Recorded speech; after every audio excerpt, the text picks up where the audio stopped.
نہ ڈریں، کچھ نہیں ہوتا۔ اب آپ نے فارم 47 کا بھی دوبارہ سے ذکر کیا، سبھی کرتے ہیں پی ٹی آئی میں، لیکن یہ اگر انٹرنیشنل سینیریو کی بات کریں، یہ حیران کن چیز نہیں ہے آپ کے لیے بھی کہ سعودی عربیہ سے جو جوائنٹ ڈیفنس پیکٹ ہو گیا، ایک وہ دور تھا کہ آپ کی گورنمنٹ کے جو تعلقات تھے اتنے خراب ہو گئے کہ شاہ محمود صاحب نے کہا کہ اب ہمیں سعودی عربیہ کے بغیر آگے بڑھنا ہے، اور پبلک میں بیانات دینا شروع ہو گئے، اور آج ایک یہ دور ہے کہ وہ انڈیا کی ٹریڈ کو اوائڈ کر کے ایک پیکٹ سائن کر رہے ہیں کہ آپ پہ حملہ، ہمارے اوپر حملہ ہے، اور پی ٹی آئی بھی انڈورس کر رہی ہے کہ اچھا اقدام ہے۔ تو جس حکومت سے آپ کو توقع یہ تھی کہ یہ مینڈیٹ کے بغیر آئی ہے، یہ تو بیساکھیوں پر گر جائے گی، وہ تو سرپرائز کرتی جا رہی ہے۔ دیکھیں، آج خان صاحب نے اس کو اپریشیٹ کیا ہے، اون کیا ہے۔ سعودی عرب کے ساتھ ہمارا تعلق حکومت پہ بیس نہیں ہے، حکومتیں آتی جاتی ہیں، لوگ آتے جاتے ہیں، وہ ذرا آتے جاتے ہیں، لیکن ریاستیں رہتی ہیں۔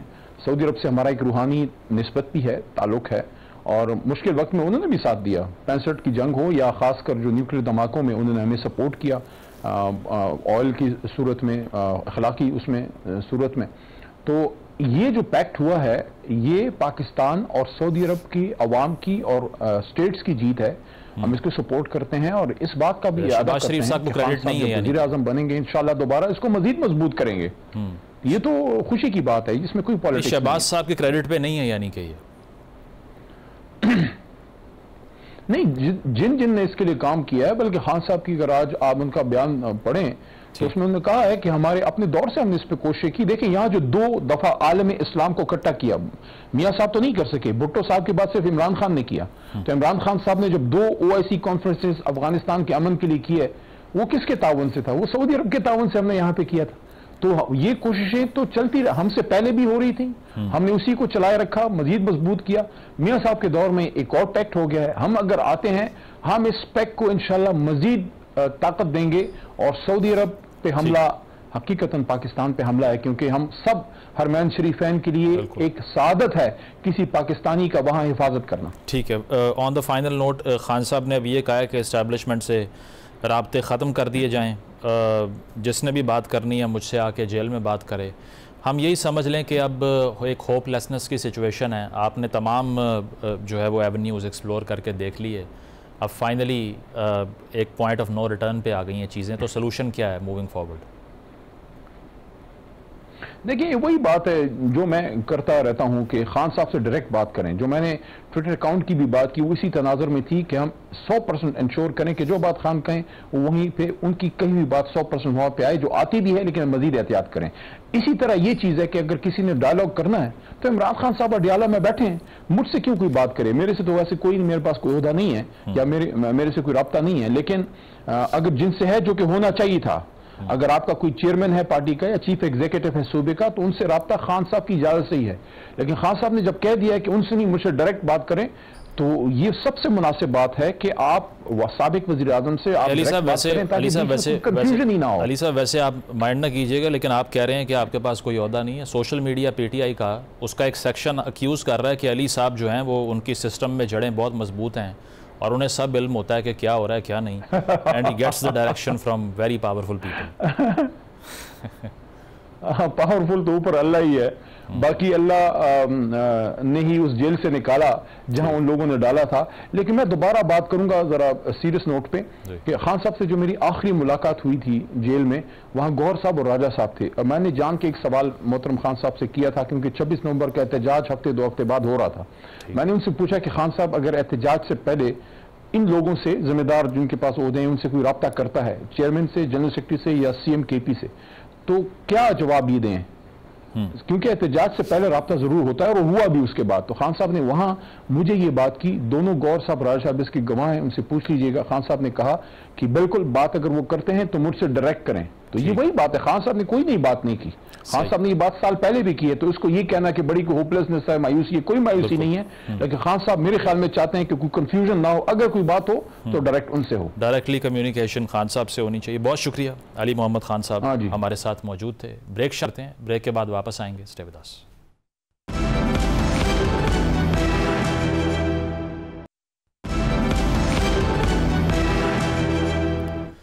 ویلکم بیک ناظرین. اب سے کچھ گھنٹے بعد امریکی صدر ڈونلڈ ٹرمپ اور مختلف اسلامی ممالک کے سربراہان کی ایک ملاقات ہونے جا رہی ہے، جس کی اہمیت اس لیے کافی زیادہ ہے کہ اس کے بارے میں خیال کیا جا رہا ہے کہ شاید ملاقات کے اختتام پر غزہ کے مستقبل کے حوالے سے کچھ اہم اعلانات کیے جائیں گے. اس ملاقات میں جن ممالک کے سربراہان کی صدر ٹرمپ سے ملاقات ہو رہی ہے، ان میں سعودی عرب، UAE، قطر، مصر، ترکی، اردن، انڈونیشیا اور پاکستان شامل ہیں. اب اس حوالے سے یہ قیاس آرائیاں بھی کی جا رہی ہیں کہ شاید اس ملاقات میں ڈونلڈ ٹرمپ غزہ کے حوالے سے کوئی مجوزہ منصوبہ پیش کریں گے. اب یہ منصوبہ کیا ہوگا، اس کے بارے میں کچھ تجزیہ نگاروں کا خیال یہ ہے کہ شاید آنے والے دنوں میں حماس کو مائنس کر کے فلسطینی اتھارٹی کو محدود کردار دینے پر غور کیا جائے گا، یا پھر ڈونلڈ ٹرمپ کا اپنا ایک منصوبہ جس کے مطابق امریکہ نے غزہ کی پٹی پر کنٹرول حاصل کرنا تھا، اس کے لیے کوئی پلان پیش کیا جائے گا. لیکن یہاں پر یہ توقع لگانا غلط ہے کہ اجلاس میں امریکہ فلسطینی ریاست کو تسلیم کرنے کی طرف آئے، کیونکہ امریکہ فلسطینی ریاست کے قیام کی مخالفت میں جتنا آگے بڑھ چکا ہے، اس کے لیے خود کی پالیسیز کو ریورس کرنا مشکل ہوگا. سلامتی کونسل میں امریکہ 6 بار ایسی قراردادوں کو مسترد کر چکا ہے جس میں غزہ کے حوالے سے جنگ بندی یا انسانی صورتحال کی بات کی گئی تھی، جس سے یہ اندازہ لگانا مشکل نہیں ہے کہ امریکہ اپنی تمام تر پاور کے ساتھ اسرائیل کے ساتھ کھڑا ہے. خیر، اب ہمیں دیکھنا پڑے گا کہ اس اجلاس سے کیا نکلتا ہے. لیکن ایک اور اہم موضوع جس پر ہم نے کل بھی گفتگو کی تھی وہ بگرام ایئر بیس کے حوالے سے ہے. امریکی صدر ٹرمپ بگرام ایئر بیس کو واپس لینے میں خاصی دلچسپی دکھا رہے ہیں. اس کی وجہ یہ بتاتے ہیں کہ یہ بیس چین کے جوہری ہتھیار بنانے کے مرکز سے 1 گھنٹے کی دوری پر ہے. اب اس سے تو یوں لگتا ہے کہ امریکہ چین کو کاؤنٹر کرنے کے لیے اس ایئر بیس کا کنٹرول اپنے پاس واپس لینا چاہتا ہے. اس وقت امریکہ کی چین کے نزدیک جو سب سے قریبی بیس ہے وہ فلپائن کی ہے، جس سے چین کا فاصلہ تقریباً 4,500 کلومیٹر ہے، جبکہ بگرام ایئر بیس چین سے تقریباً 500 کلومیٹر دور ہے. اس کے علاوہ امریکہ شاید منرلز کے لیے بھی افغانستان کی طرف دیکھے، جن کے بارے میں خیال کیا جا رہا ہے کہ ان کی مالیت بھی اربوں ڈالرز میں ہے، اور چین نے بھی انہی معدنیات کے لیے افغانستان میں سرمایہ کاری کا اعلان کر رکھا ہے. اب یہاں سوال یہ پیدا ہوتا ہے کہ کیا طالبان گورنمنٹ، جو ابھی تک تو سخت ری ایکشن دے رہی ہے، کیا کسی کمپرومائزنگ سچویشن میں جا سکتی ہے، اور کیا امریکہ کے پاس بگرام ایئر بیس طاقت کے ذریعے ہی حاصل کرنے کا راستہ موجود ہے، یا پھر وہ طالبان حکومت کو کچھ اور آپشنز بھی دے سکتے ہیں جن میں طالبان حکومت کو تسلیم کرنا یا کوئی بڑا مالیاتی پیکج بھی ممکن ہے. ان تمام موضوعات پر گفتگو کا آغاز کرتے ہیں. شجاع نواز صاحب ہمیں جوائن کر رہے ہیں، ایکسپرٹ ہیں انٹرنیشنل افیئرز کے. بہت شکریہ آپ کے وقت کا. شجاع صاحب، یہ بتائیے گا، ڈونلڈ ٹرمپ کی جو آج ملاقات ہوگی عرب اور مسلم نیشنز کے جو رہنما ہیں ان سے، کیا ایکسپیکٹیشن ہے آپ کی؟ کیونکہ اگر ریسنٹ سینیریو کی ہم بات کریں تو بہت سی ریاستیں جو مغرب میں واقع ہیں ان کی طرف سے پیلسٹینین سٹیٹ کو ریکگنائز کیا جانا، جس میں برٹن ہے، فرانس ہے، کینیڈا ہے، سرپرائزنگ تھا آپ کے لیے؟ کیونکہ بیلفر ڈکلریشن سے لے کے اب تک کا سفر جو 1 صدی کا ہے، پہلے پیلسٹینین ٹیریٹری کے اوپر ایک سٹیٹ بنوانے کے لیے جو ریاستیں کردار ادا کر رہی تھیں وہ آج فلسطین کی ریاست کو تسلیم کر رہی ہیں. امریکہ کیسے رسپونڈ کرے گا اس کو؟ امریکہ کا جواب آپ نے پہلے بھی سنا ہوا ہے، اور وہی ہوگا کہ وہ اسرائیل کے حامی ہے اور وہ غیر جانبدار کردار نہیں ادا کر سکتے اس غزہ کی جنگ میں. اور یہ میں سمجھتا ہوں کہ مسلمان ممالک کو خاص طور پہ یہ سمجھنا چاہیے، کیونکہ ان کے اپنے بھی تعلقات ہیں امریکہ کے ساتھ جنہوں نے ان کو باندھا ہوا ہے اور روکا ہوا ہے کہ وہ کھل کے ایسے فیصلے کریں جو کہ فلسطین کو وجود میں لائے. تو شجاع صاحب، اس پر جو ہم دیکھ رہے ہیں، جیسے ایمینول میخواہ نے بہت ایکٹیوزم کیا اس کاز کے لیے، انہوں نے ریپیٹڈلی سپیچز کی، انٹرویوز دیے پیلسطین کاز کے لیے، تو یورپ نے جو چیز ریئلائز کر لی ہے یا برٹن نے کر لی ہے، یہ کیسے پاسبل ہوا ہے؟ کیونکہ مغربی دنیا کا حصہ تو وہ بھی ہیں، تو امریکہ کیوں نہیں بریک فری کر سکتا اس انفلوئنس سے، جس سے فرانس کر گیا، کینیڈا کر گیا، برٹن کر گیا؟ اس پورے مسئلے کے 3 پہلو ہیں. اگر آپ مجھے اجازت دیں تو میں تینوں پہ کچھ ذکر کروں. ایک تو مسلمان ممالک ہیں، ان کا رد عمل. دوسرا فلسطین اور اسرائیل جو کہ اس خطے میں موجود ہیں. اور تیسرا بین الاقوامی ممالک اور قوتیں جن کا آپ نے بھی ذکر کیا. اور میں سمجھتا ہوں کہ ہمیں فلسطین کے جو لیڈرز ہیں، اصلی لیڈرز، یہ نہیں کہ جو نقلی لیڈرز الیکٹ ہوئے اور اس کے بعد پھر بیٹھے رہے اپنی پوزیشن میں، لیکن اصلی لیڈرز مثلا مصطفیٰ برغوثی جو کہ موجد تھے پیلسٹائن نیشنل انیشیٹو کے، اور جو رام اللہ میں رہتے ہیں، فلسطین میں رہتے ہیں، اور وہ کھل کے بولتے ہیں. انہوں نے کہا کہ کھوکھلی علامت جو ہے یہ اس سے کام نہیں چلے گا، مثبت ایکشن لینا پڑے گا، اور جب تک وہ ایکشن نہیں ہوتا ان تمام ریکگنیشن کی سٹیٹمنٹس جو ہیں ان کا کچھ فائدہ نہیں ہوگا. اور اب آپ کو پتہ ہے کہ 150 سے زیادہ ممالک نے فلسطین کو ریکگنائز کر لیا ہے، لیکن جو پولز ہیں اسرائیل اور فلسطین میں، دونوں کی آبادیاں اب سپورٹ نہیں کرتی 2 اسٹیٹ سولوشن، اس لیے کہ وہ 2 اسٹیٹ کا جو نقشہ تھا وہ تبدیل کر دیا اسرائیل نے. آپ نے پوچھا کہ یہ کیا تبدیلی آئے گی امریکہ میں اور دوسرے بڑے ممالک میں. آج کی جو خبر ہے کہ اٹلی میں کل ہڑتال ہوئی اور مظاہرے ہوئے اس کے سپورٹ میں. ایک بہت اہم خبر یہ تھی کہ امریکہ میں ڈیموکریٹک پارٹی کے سپورٹرز، لیڈرشپ نہیں، لیڈرشپ ابھی تک اسرائیل کے ساتھ ہے، ڈیموکریٹک سپورٹرز جو ہیں وہ اب اسرائیل کے خلاف ہو رہے ہیں، اور یہ اسرائیل نے اس پہ کافی غور و فکر شروع کر دیا ہے کہ کس طرح ان کو واپس لایا جائے، کیونکہ پولیٹیشینز کو تو وہ خرید سکتے ہیں، بالکل، اور خریدتے بھی ہیں مختلف طریقوں سے، لیکن اب عام جو رینک اینڈ فائل ممبر ہے ڈیموکریٹک پارٹی کا، اس کو کس طرح وہ واپس لائیں گے اپنے فولڈ میں. تو یہ مختلف پہلو ہے.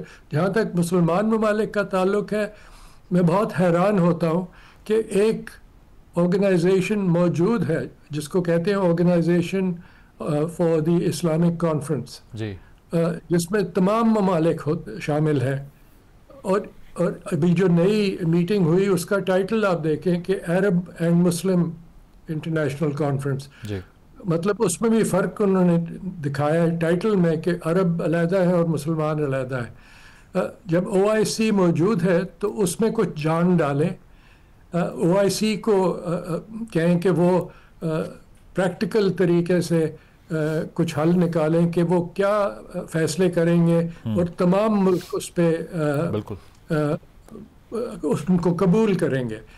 مثلا یہ کہ UAE جو کہ ابھی تک جن کا ٹریڈ اور دوسری ریلیشن شپ ہے اسرائیل کے ساتھ، وہ اس کو کینسل کریں گے، یا ایبراہم اکارڈز کو رد کریں گے. یہ سب چیزیں ابھی تک سامنے نہیں آئی، تو یہ ابھی تک بات چیت ہی ہے، اور میں سمجھتا ہوں کہ کھوکھلا ایک قسم کی علامت ہے. بالکل، یہ سمبولک ریکگنیشن آپ کہہ رہے ہیں، لیکن اس کے ساتھ ساتھ جو اب ڈونلڈ ٹرمپ کی جو انٹینشن ہے فی الوقت، وہ یہ کہنا چاہتے ہیں، امریکن میڈیا بھی اس کو رپورٹ کر رہا ہے کہ جو عرب اور مسلم نیشنز ہیں وہ فوج بھیجنے پہ آمادہ ہو جائے تاکہ اسرائیل کا وہاں سے ان کی فوجوں کو ایویکویٹ کروایا جا سکے، یا پھر وہ اکارڈنگ ٹو امریکہ کوئی ایسی لیڈرشپ ہو جن کو کنٹرول مل جائے جس میں حماس کا کم سے کم سٹیک نہ ہو. تو ان دونوں میں سے کوئی سلوشن ہو سکتا ہے؟ آپ کو لگتا ہے امریکہ جس کی طرف جانا چاہے گا، انسسٹ کرے گا؟ میں سمجھتا ہوں کہ یہ سلوشن جو ہوگی یہ فلسطین سے نکلے گی، اور ابھی جو رپورٹس یہ بھی آئی ہیں کہ مصر 10,000 کی فوج تیار کر رہا ہے فلسطینیوں کی، جو کہ پیلسٹینین اتھارٹی کے ماتحت ہوگی، اور جو کہ غزہ میں سیکیورٹی کا خیال رکھے گی. لیکن غزہ کی جو آبادی ہے وہ PLA کو رد کر چکی ہے کافی عرصہ جب الیکشن ہوئی. اور الیکشنز کی اگر بات کریں تو فلسطین میں خود الیکشن نہیں ہوئی. محمود عباس جو ہیں وہ بیٹھے ہوئے ہیں 2006 سے یا 2008 سے، ابھی تک کوئی الیکشن کا موقع نہیں ملا کسی اور کو آگے آنے کا. جو زیادہ تر آبادی ہے غزہ کی خاص طور پہ، تقریباً 75% آبادی جو اس وقت ہے وہ سب جوان لوگ ہیں، اور انہوں نے اپنی زندگی میں الیکشن میں حصہ نہیں لیا.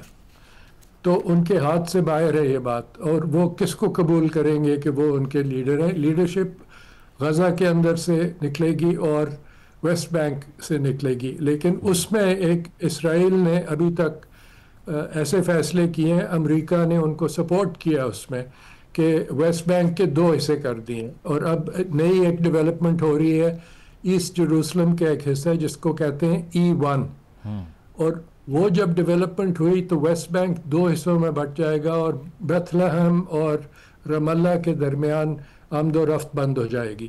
تو اسرائیل جو ہے وہ ویسٹ بینک کا نقشہ ہی تبدیل کرنا چاہ رہا ہے، اور امریکہ نے ابھی تک اس کے خلاف کوئی فیصلہ نہیں کیا۔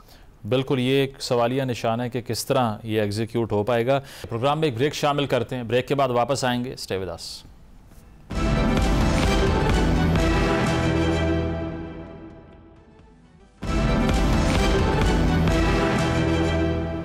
ویلکم بیک ناظرین، ڈسکشن کو کنٹینیو کرتے ہیں۔ دیگر ایشوز کی اگر بات کریں امریکن فارن پالیسی کی، تو بگرام ایئر بیس میں دوبارہ سے انٹرسٹ ڈیولپ ہو گیا۔ ڈونلڈ ٹرمپ جو ہیں وہ تھریٹننگ ٹون کا استعمال کر رہے ہیں، وہ یہ کہہ رہے ہیں کہ چائنا کے جو نیوکلیئر ایسٹس ہیں ان سے 1 گھنٹے کے فاصلے پر ہے بگرام ایئر بیس، اسی لیے ہمیں یہاں پریزنس دوبارہ سے دی جائے۔ آپ کو لگتا ہے کہ طالبان گورنمنٹ جو کرنٹلی ہے وہ کسی آفر کے بدلے میں، ریسیپروکیشن میں اس پر آمادہ ہو جائے گی، یا پھر امریکہ کو طاقت کا استعمال کرنا پڑے گا؟ میرے نزدیک امریکہ نے طاقت کا استعمال کیا عراق پہ، پھر افغانستان، پہلے افغانستان پہ، پھر عراق پہ، اور اس کا کچھ فائدہ نہیں ہوا اور بالکل بیکار نکلے۔ تو بوٹس آن دا گراؤنڈ جو امریکہ میں ٹرم استعمال کی جاتی ہے، اس کا کچھ فائدہ نہیں ہوگا، اور میں سمجھتا ہوں کہ اگلے 10 سال تک پھر ایک نئی جنگ ہوگی۔ صدر ٹرمپ کے لیے سب سے بہتر طریقہ وہی ہے جو انہوں نے مجھے لگتا ہے کہ شروع کیا ہے۔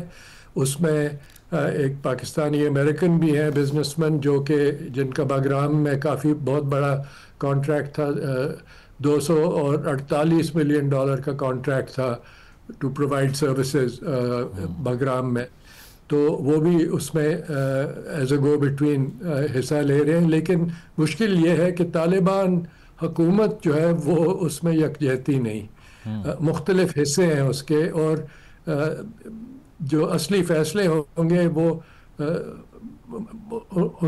دیکھنا ہوگا کہ کس سے وہ بات چیت کر رہے ہیں، آیا سراج حقانی سے بات کر رہے ہیں یا کسی اور سے بات کر رہے ہیں۔ اور سب سے بڑی جو امریکہ کے پاس لیوریج ہے وہ ہے جو $9 بلین افغانستان کے انٹرنیشنل ریزروز، جو کہ بہت بڑے ریزروز ہیں اس چھوٹے سے ملک کے لیے۔ پاکستان کے مقابلے میں آپ دیکھیں کہ پاکستان کے 13 بلین ریزروز ہیں، اور آبادی کتنی بڑی ہے۔ تو 9 بلین ریزروز جو ہیں وہ 7 بلین امریکہ کے ہاتھ میں اور 2 بلین دوسرے ممالک میں۔ تو وہ ایک قسم کی انٹائسمنٹ ہوگی افغانستان کو کہ آپ کو ہم وہ پیسے دے دیں گے اگر آپ ہمارے سے بات چیت کریں، اور باگرام آپ کا ہوگا، لیکن ہم وہاں پہ مقیم ہوں گے اور وہ فیصلہ کر سکتے ہیں کہ 20 سال 25 سال 100 سال جس طرح ریکگنائز بھی کر سکتے ہیں طالبان کی رجیم کو اس کے بالکل بالکل بالکل۔ آپ نے دیکھا ہوگا کہ جو ان کے special presidential envoy for hostage affairs اسپیہا، وہ 2 دفعہ افغانستان گئے ہیں، اور انہوں نے ایک امریکن کو وہاں سے نکالا ہے، تو بات چیت جاری ہے۔ باگرام کے بارے میں آپ کو بتاؤں کہ کتنا اہم ہے وہ، کہ وہ صرف ایئرپورٹ نہیں، وہ ایک پورا شہر ہے، اور اس میں ہر قسم کی فیسلٹی ہے، اور اس کی جو رن ویز ہیں وہ B-52 بامرز کے لیے بنائی گئی ہیں۔ تو وہاں پہ فیسلٹیز جو ہیں وہ اس سے امریکہ پورے علاقے پہ نظر رکھ سکتا ہے۔ ٹھیک ہے، on the final note I have the last minute, یہ جو پاکستان اور سعودی عرب کے درمیان دفاعی معاہدہ ہوا ہے، آپ کو لگتا ہے امریکن سیکیورٹی گارنٹیز کا جو فیلئر ہوا قطر میں اٹیکس ہوئے، اس کا رزلٹ ہے کہ سعودی عربیہ نے اب آلٹرنیٹیو تلاش کیا، یا پھر یہ پاکستان کی جو حکومت ہے اس کی پرسویشن ہے صرف؟ اس کو ابھی تک ہمیں سمجھنا پڑے گا کہ اس کے پریکٹیکل امپلیکیشنز کیا ہیں۔ آیا پاکستان سعودی عرب کے ساتھ اپنے نیوکلیئر اثاثات شیئر کریں گے؟ کیونکہ اگر شیئر کیا تو وہ نان پرولیفریشن ٹریٹی کے خلاف جائیں گے. سائن تو ہم نے کیا نہیں. جی این پی ٹی سائن تو نہیں کیا ہم نے ویسے.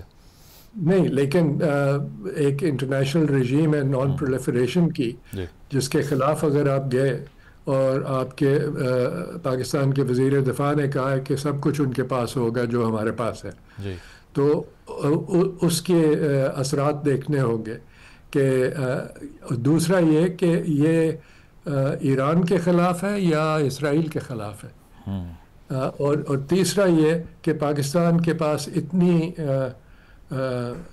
مین پاور ہے اور ریسورسز ہیں کہ وہ سعودی عرب کو بھی بچا سکے اور اسرائیل کے خلاف بھی پروٹیکشن دے سکے اور ایران کے خلاف بھی پروٹیکشن دے سکے. اور اگر سعودی نے کہا کہ یمن میں ہمیں مدد کریں تو وہاں بھی مدد کر سکیں. یہ کافی مشکل سوالات ہیں، ان کے جواب ابھی تک ہمیں اس کے جو آبجیکٹیوز ہیں وہ گریجولی کلیئر ہوں گے. بہت شکریہ شجاع نواز صاحب ہمارے ساتھ موجود تھے. بریک کرتے ہیں، بریک کے بعد واپس آئیں گے. Stay with us.